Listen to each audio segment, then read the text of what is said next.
আমি এটাকে কিন্তু হাতটা এভাবে কিন্তু ঘোরাচ্ছি।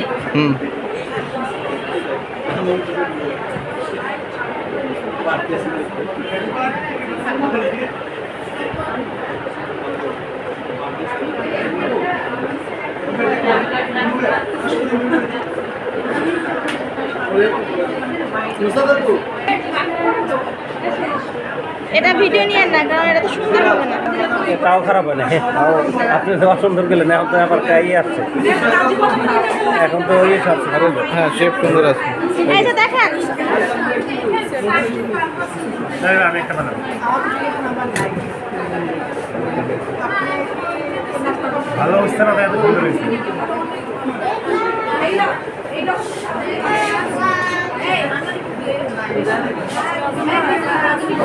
যত ছোট বানাবেন পাপড়ি কম দিবেন, যত বড় বানাবেন পাপড়ি বাড়াইতেই থাকবেন।